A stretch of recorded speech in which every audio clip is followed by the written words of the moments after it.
പ്രധാനമന്ത്രി നരേന്ദ്രമോദി വിഴിഞ്ഞം തുറമുഖം നാടിന് സമർപ്പിച്ചത് 2025 മെയ് 2.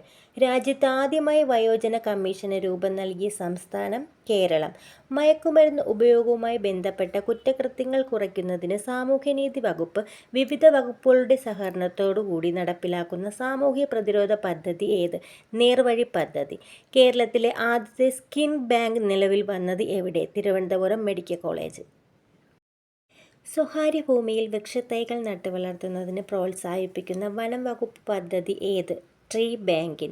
ഇന്ത്യയിൽ ആദ്യമായി കേൾവി പരിമിതികൾക്ക് പ്രത്യേക പാഠപുസ്തകം തയ്യാറാക്കിയത് ഏത് സംസ്ഥാനത്തെ പൊതുവിദ്യാഭ്യാസ വകുപ്പാണ്? കേരളം. സംസ്ഥാനത്തെ സ്കൂളുകളിൽ കുട്ടികൾക്ക് ആവശ്യമായ സ്റ്റേഷനറി സാധനങ്ങൾ, ലഘുഭക്ഷണം, സാനിറ്ററി നാപ്കിനുകൾ എന്നിവ ലഭ്യമാക്കാൻ കുടുംബശ്രീയുടെ ആഭിമുഖ്യത്തിൽ തുടങ്ങിയ കിയോസ്കുകൾ ഏവ? മാ കെയർ. സംസ്ഥാന ബാലാവകാശ സംരക്ഷണ കമ്മീഷൻ കുട്ടികൾക്ക് ആരംഭിച്ച ഇൻ്റർനെറ്റ് റേഡിയോ ഏത്? റേഡിയോ നെല്ലിക്ക. ഇന്ത്യയിൽ ആദ്യമായി സ്കൂൾ പാഠ്യപദ്ധതി തൊഴിൽ പഠനം ഉൾപ്പെടുത്തിയ സംസ്ഥാനം ഏത്? KSRTC. സംസ്ഥാനത്തെ അങ്കണവാടികളിൽ കുട്ടികളുടെ വളർച്ചാ ഘട്ടങ്ങൾ ശാസ്ത്രീയമായി ചിട്ടപ്പെടുത്താൻ വനിതാ ശിശുവികസന വകുപ്പ് രൂപം നൽകിയ പദ്ധതി ഏത്? കുഞ്ഞൂസ് കാർഡ്.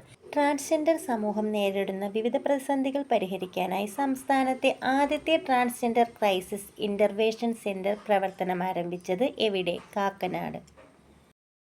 പൊതുജനങ്ങൾക്ക് സിവിൽ വ്യവഹാരങ്ങളിലും ഗുരുതരമല്ലാത്ത ക്രിമിനൽ തർക്കങ്ങളിലും അതിവേഗം പരിഹാരം ലഭിക്കാനായി ലീഗൽ സർവീസസ് അതോറിറ്റി നടപ്പിലാക്കിയ പദ്ധതി ഏത്? സമയം പദ്ധതി. പ്രവാസി മലയാളി സമൂഹത്തിൻ്റെ ക്ഷേമം ഉറപ്പാക്കാനായി കേരളത്തിൽ നടപ്പിലാക്കിയ ആദ്യത്തെ ആഗോള ഡിജിറ്റൽ പ്ലാറ്റ്ഫോം ഏത്? ലോക കേരളം ഓൺലൈൻ.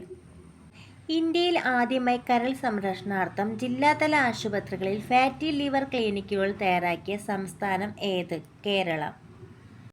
സംസ്ഥാനത്ത് പാലുൽപാദന മേഖലയിൽ സ്വയം പര്യാപ്തത കൈവരിക്കാൻ ലക്ഷ്യമിട്ട് ക്ഷീരവികസന വകുപ്പ് നടപ്പിലാക്കുന്ന പദ്ധതി ഏത്? Focus block. 14ാം സംസ്ഥാന പഞ്ചവത്സര പദ്ധതിയുടെ കാലയളവ് ഏത്? 2022-27. രാജ്യത്തെ ആദ്യത്തെ സമ്പൂർണ്ണ ഡിജിറ്റൽ സാക്ഷരത നേടിയ ഗ്രാമപഞ്ചായത്തായി പ്രഖ്യാപിക്കപ്പെട്ടത് ഏത്? പുല്ലമ്പാറ. തദ്ദേശ സ്വയംഭരണ സ്ഥാപനങ്ങളുടെ നിയോജന മണ്ഡലങ്ങളുടെ വാർഡുകളുടെ അതിർത്തി നിർണ്ണയിക്കുന്നതിനായി രൂപവത്കരിക്കപ്പെട്ട ഡീലിമിറ്റേഷൻ കമ്മീഷന്റെ ചെയർമാൻ ആര്? സംസ്ഥാന തെരഞ്ഞെടുപ്പ് കമ്മീഷണർ. ഏത് ലോഹമാണ് ജാക്ക് ഓഫ് ഓൾ ട്രേഡ് എന്നറിയപ്പെടുന്നത്? മാംഗനീസ്. വാൽവുകൾ കാണപ്പെടുന്ന രക്തക്കുഴലുകൾ ഏവ? സിരകൾ. ഒന്നിന് ഗുണകരവും മറ്റൊന്നിന് ഗുണദോഷമോ ഇല്ലാത്തതുമായ ജീവബന്ധം ഏത്? കമൻസലിസം. ലോകസഭയിലെ തിരഞ്ഞെടുക്കപ്പെട്ട അംഗങ്ങൾ എത്ര? 543. ലോകത്തിലെ ഉയരമേറിയ മിക്ക കൊടുമുടികളും കാണപ്പെടുന്ന പർവ്വതനിര ഏത്? ഹിമാദ്രി. അട്ടപ്പാടിയിലൂടെ ഒഴുകുന്ന നദി ഏത്? ഭവാനി. രാജാ റാം മോഹൻ റോയി 1828 രൂപം നൽകിയ സംഘടന ഏത്? ബ്രഹ്മസഭ.